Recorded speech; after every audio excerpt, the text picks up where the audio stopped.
Bonjour tout le monde. Aujourd'hui, je vais vous montrer trois trucs que vous pouvez faire avec le calendrier de Outlook pour vous aider dans votre travail. En premier, je vais vous montrer comment copier un rendez-vous d'une date vers une autre. Deuxièmement, comment faire une recherche logique à partir du champ date. Et pour terminer, faire une sélection multiple de journées dans le calendrier. Pour commencer, le premier truc, nous allons ouvrir Outlook. Nous allons aller au calendrier. Dans le calendrier, je vais vous montrer comment copier un rendez-vous. Si vous regardez bien, si on fait souris droite sur le rendez-vous, on n'a aucune option pour faire la copie, ce qui est le contraire de toutes les autres applications dans Outlook ou même dans Word ou n'importe quel autre produit. On fait souris droite, temps normal, et on fait copier. Dans Outlook, on n'a pas cette possibilité-là. Donc, ce qu'il faut faire, c'est il faut sélectionner la journée, faire CTRL-C sur le clavier, aller où on veut porter le rendez-vous et faire CTRL-V. Le rendez-vous va être copié au complet, c'est-à-dire il va avoir déjà les membres, le lieu et va avoir le même meeting. Donc, vous allez devoir peut-être remplacer la section meeting que vous avez mis dans votre rendez-vous et changer les invités si les invités sont à changer ou le lieu. Mais le rendez-vous au complet, donc si vous avez mis des notes ou du texte dans le sujet, tout le texte va être copié vers la nouvelle date. C'est de cette façon qu'on peut faire une copie. Si on veut le supprimer, on sélectionne la date et on clique sur supprimer sur le clavier ou encore une fois, annulation pour le rendez-vous ici. C'est de cette façon que l'on peut faire une copie d'un rendez-vous. Deuxième truc, rechercher dans le champ date. Ça, c'est quelque chose qu'on voit rarement et souvent, le monde ne sont pas au courant qu'on peut faire ça. Vous allez donc cliquer sur un nouveau rendez-vous. Dans le nouveau rendez-vous, vous avez le titre, mais vous avez les deux champs date. Généralement, ce que l'on fait, on clique sur le calendrier ici et on se promène dans nos dates pour aller chercher la journée qu'on veut. Une nouvelle façon de le faire, c'est à partir du champ date ici, si on sélectionne le champ et on marque par exemple Noël 2024 et on fait Enter, automatiquement, on va aller chercher la date de Noël 2024.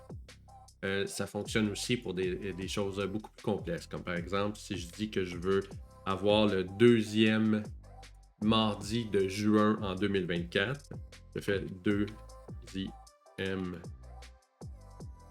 mardi juin 2024 et je fais Enter. Il va automatiquement aller me chercher le deuxième mardi de juin en 2024. Vous voyez ici le 4 et le 11.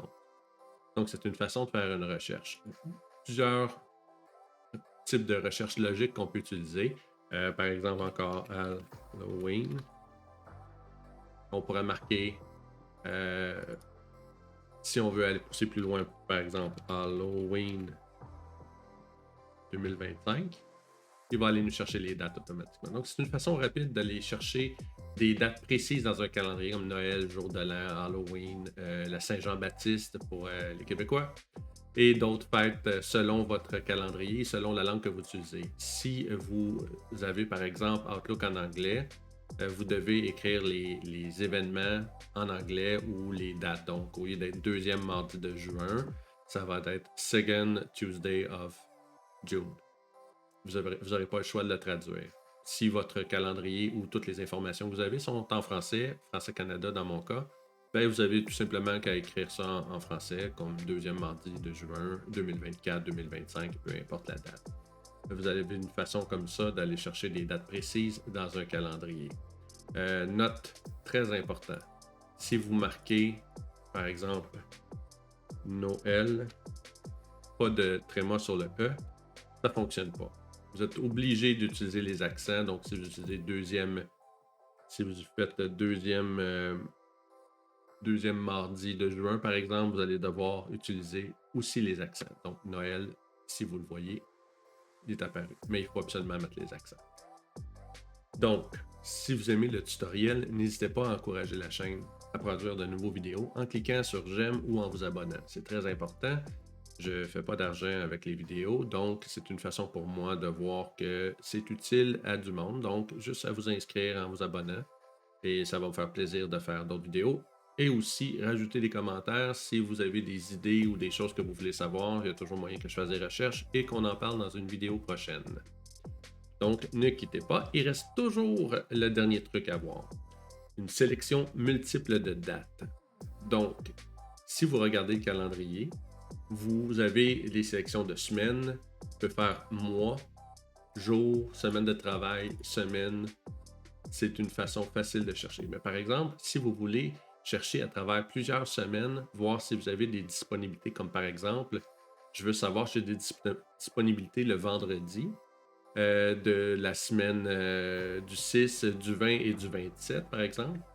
Ce que je peux faire, c'est que je m'en vais cliquer sur jour. Donc, j'ai mon jour vendredi le 6. Je clique CTRL, je clique sur le 20. Vous voyez, le 20 se rajoute à côté. Je peux faire le 27, le 10 et le 17. Et tous les vendredis vont se rajouter, par exemple, un à côté de l'autre et je vais pouvoir voir les disponibilités. Dans mon cas, c'est un calendrier de test, donc il n'y a aucun rendez-vous d'inscrit à l'intérieur. Mais vous pourriez voir votre disponibilité par journée et non pas par semaine ou par mois. C'est plus facile de cette façon-là de voir vraiment tout ce que vous avez dans vos journées. Exemple, je prends le mardi ici, je vais aller voir le vendredi ici et le 28 là. Donc, il va me donner les sélections que j'ai besoin du 10 janvier au 28 février 2023. Donc, c'est de cette façon que vous êtes capable d'aller voir plusieurs journées. Une autre chose aussi, si vous voulez revenir à la semaine, par exemple, plutôt que de cliquer sur le bouton d'en haut, si vous allez juste à côté de chacune des semaines ici, votre souris change de format. Elle se déplace, vous voyez, elle change de côté. Si vous cliquez quand elle est de cette façon-là, vous allez sélectionner maintenant la semaine. Pareil, si vous cliquez ici ou vous allez chercher une autre semaine ici. Vous pouvez cliquer, si l'affichage est déjà par semaine, vous pouvez juste cliquer dans la semaine sans problème.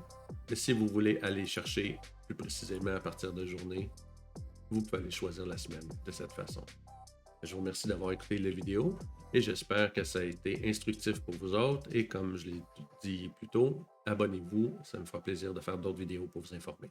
Merci beaucoup.